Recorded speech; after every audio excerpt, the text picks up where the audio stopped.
Halo rekan semua, selamat datang kembali di channel Pertanian Terpadu. Tentunya masih bersama saya yang akan membahas seputar dunia peternakan.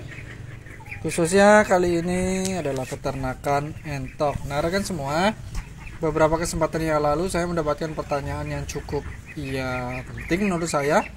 Karena ada seorang rekan yang sedikit bercerita bahwa dia sedang mengalami kesulitan ekonomi dan membutuhkan lahan mata pencaharian. Nah, ceritanya beliau tersebut memiliki ide untuk membangun usaha yang bisa dikerjakan sampingan di sela-sela kesibukan yang sudah ada. Kemudian idenya beliau tersebut adalah akan memelihara entok, kemudian ingin mendapatkan gambaran kalau beliau itu beternak 100 ekor entok hasilnya seperti apa. Nah rekan semua, melalui video kali ini saya akan membahas secara khusus gambaran dengan tema ternak entok 100 ekor untuk menghasilkan 10 juta rupiah. Nah rekan-rekan semua, ceritanya seperti yang sudah saya sampaikan sebelumnya. Jadi kita memiliki tujuan untuk membangun usaha sampingan, tetapi mempunyai target yang cukup lumayan berdasarkan pada masalah yang sudah dikemukakan sebelumnya, ide yang sudah dikemukakan sebelumnya, dan pembahasan ini secara khusus saya siapkan untuk rekan tersebut. Mudah-mudahan apa yang saya gambarkan melalui video kali ini bisa memberikan sedikit gambaran analisa sehingga nantinya beliau dalam menjalankan usaha ternak entok khususnya untuk pembesaran 100 ekor itu bisa mendapatkan hasil yang maksimal, karena sudah diputuskan dengan memperhatikan lingkungan sekitar. Beliau menyatakan bahwa bahan pakan alternatif cukup banyak terjangkau di daerah tersebut, sehingga beliau sangat yakin bisa memelihara entok dengan pakan yang tidak boros dan hasilnya nanti bisa memuaskan. Nah rekan-rekan semua, untuk ternak pembesaran entok sebanyak 100 ekor agar bisa mendapatkan hasil kurang lebih sekitar 10 jutaan, maka ada beberapa hal yang perlu dipertimbangkan. Yang pertama yaitu mengenai bibit, pemilihan bibit ya. Nah rekan semua, perlu kita ketahui di awal bahwa untuk 100 ekor entok ini akan kita pelihara atau kita besarkan secara bersama-sama. Jadi sistemnya kita hanya pembesaran, bukan breeding. Artinya kita akan membeli bibit dari orang, kemudian kita besarkan, nanti kita jual. Nah ini pertama, bagian bibit. Untuk pemilihan bibitnya itu ada 3 poin yang perlu diperhatikan. Satu, yang pertama yaitu bibit sebaiknya kita pilih yang jantan semua. Kemudian yang kedua, bibit sebaiknya dipilih dari indukan-indukan yang sudah dikenal memiliki pertumbuhan yang cepat. Kemudian yang ketiga, yang juga tak kalah penting adalah bibit anakan entok ini sebaiknya seragam satu usia. Kenapa kita harus memilih bibit yang jantan saja? Nah ini karena target kita nanti supaya bisa sesuai mendapatkan pendapatan yang sesuai nilainya, maka kita pilih yang jantan karena targetnya nanti dijual basur ya, dijual jantan dewasa itu paling tidak dengan harga 100.000. Minimal kita akan jual dengan harga 100.000 untuk jantan, karena kalau yang betina mau sudah tua segemuk apapun tetap harganya tidak sampai 100.000, kecuali untuk penjualan eceran 1-2 itu mungkin bisa sampai 100.000 untuk betinanya, tetapi kalau hari-hari biasa atau penjualan skala besar tidak bisa nyampe. Maka dari itu yang akan kita pilih adalah pembesaran khusus yang jantan. Kemudian bibit juga sebaiknya kita pilihkan dari indukan-indukan yang memang sudah dikenal pertumbuhannya cukup bagus. Nah, ini kalau rekan-rekan semua yang sudah tahu, akan lebih bagus menurut saya kalau memilih untuk pembesaran ini kita cari minti-minti yang berasal dari hasil silangan atau hasil turunan dari entok jumbo. Kenapa? Karena entok jumbo itu biasanya, entok jumbo Blitar ya, biasanya untuk yang jantan itu posturnya besar-besar dan bobotnya itu cukup bagus. Kalau menarget 100 ribuan satu ekor itu saya rasa cukup mudah. Nah, kemudian yang ketiga, rekan-rekan semua perlu diperhatikan juga bahwa bibit seharusnya seragam. Artinya kalau seragam sebisa mungkin satu umur, itu nanti tidak akan ada pertumbuhan yang terhambat, tidak ada yang kalah dari segi pakan, dari segi minum dan lain sebagainya. Jadi nanti bisa serentak, usianya sama, posturnya sama, bobotnya sama, seperti itu ya yang diharapkan. Karena kalau sampai tidak seragam, jadi ada yang besar, ada yang kecil, nanti biasanya yang kecil akan kalah dalam pemeliharaan. Maka dari itu sebisa mungkin kita siapkan bibit atau anakan entok itu yang usianya seragam. Kalau tidak bisa mengambil dari satu atau dua peternak, itu kita bisa kerjasama dengan peternak yang kita kenal, peternak yang kita percaya.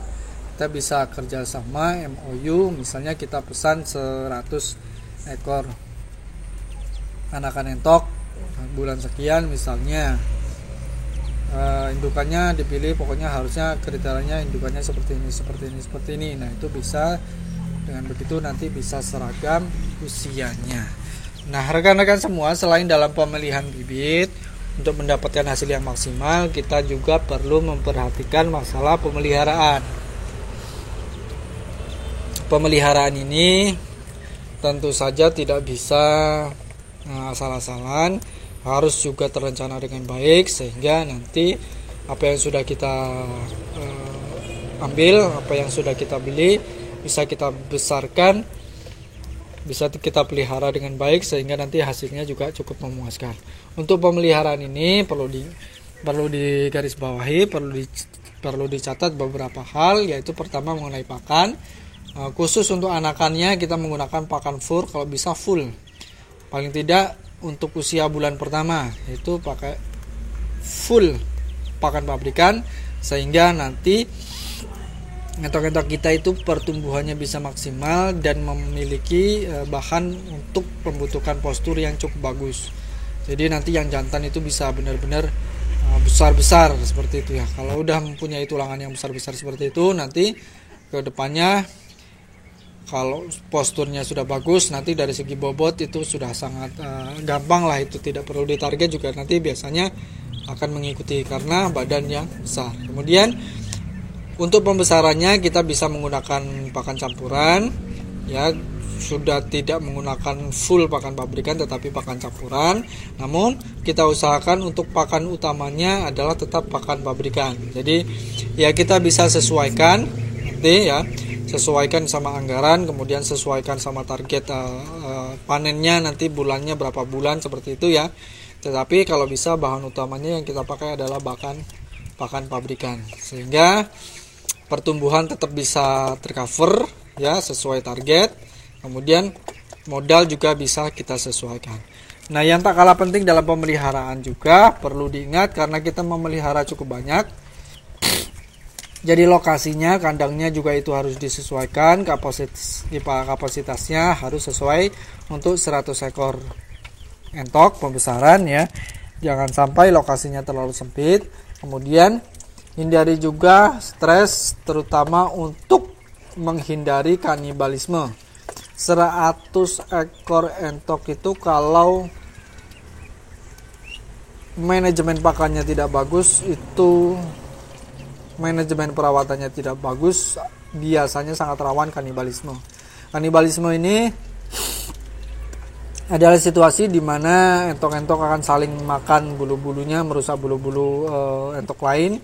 Seperti itu, bahkan memang dimakan bulu ya, entok jadi nakal, suka makan bulu-bulu dari entok lain. Dan ini situasi seperti ini, kasus seperti ini biasanya dipicu karena stres. Stresnya itu bisa pakan yang kurang banyak, kurang memadai ya, minum yang kurang memadai misalnya, atau kandang yang terlalu sempit misalnya. Nah, itu banyak faktor penyebab stres yang pada akhirnya akan menimbulkan kanibalisme.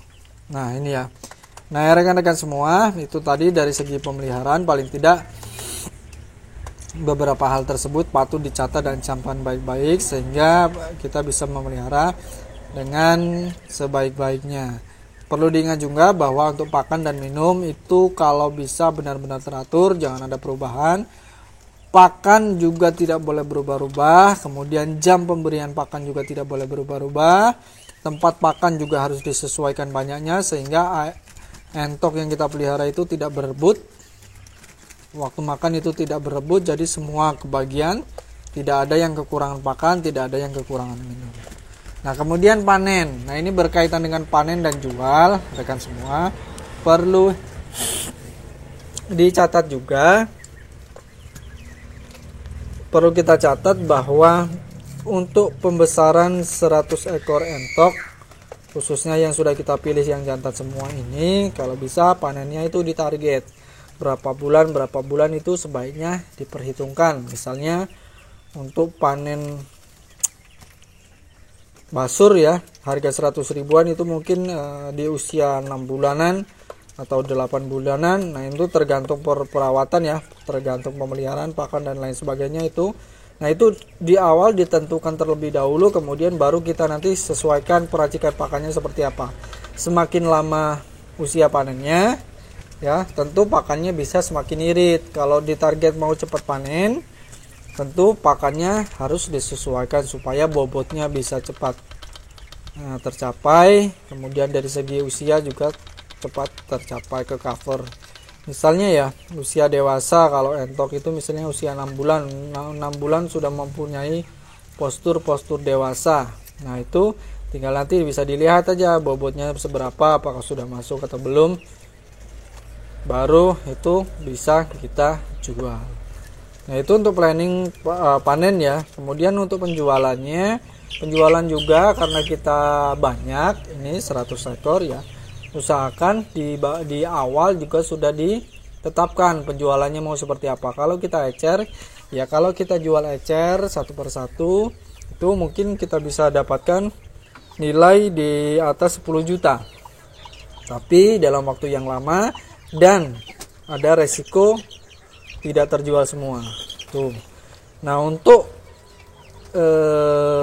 amannya di depan kita sudah planning mau dijual seperti apa.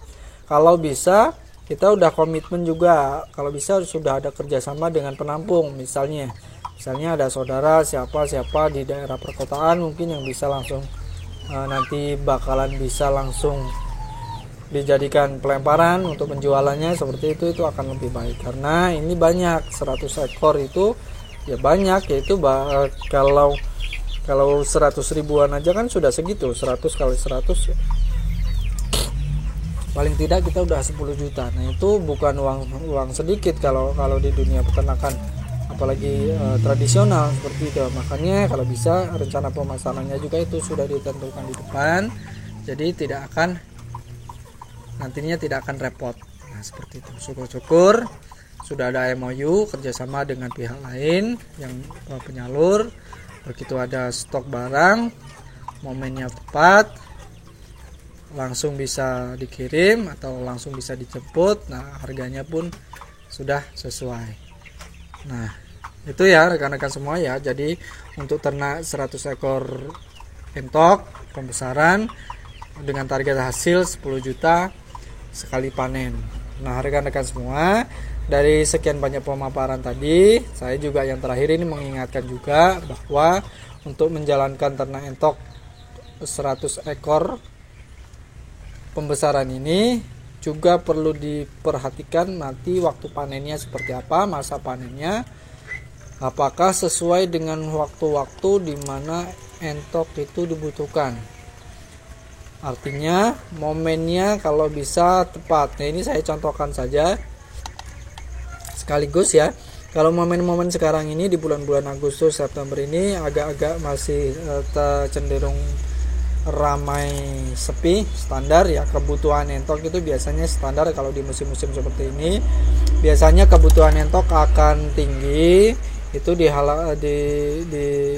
musim-musim perayaan, misalnya Lebaran. Nah itu ya, Lebaran atau Natal itu biasanya ada peningkatan kebutuhan daging. Nah disitulah seharusnya sebaiknya kita patok.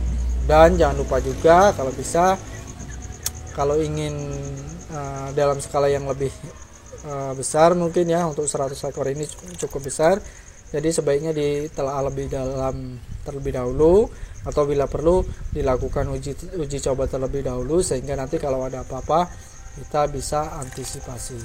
Oke rekan-rekan semua, itulah sedikit yang bisa saya sampaikan, gambaran untuk keadaan bagaimana peluangnya kalau ternak 100 ekor entok untuk target hasil 10 juta sekali panen. Mudah-mudahan yang saya sampaikan ini bisa menjadi dasar untuk pertimbangan selanjutnya. Terima kasih telah mengikuti video saya sampai selesai. Sampai di sini. Mohon maaf kalau dalam penyampaiannya ada yang kurang berkenan. Sampai bertemu pada video saya selanjutnya.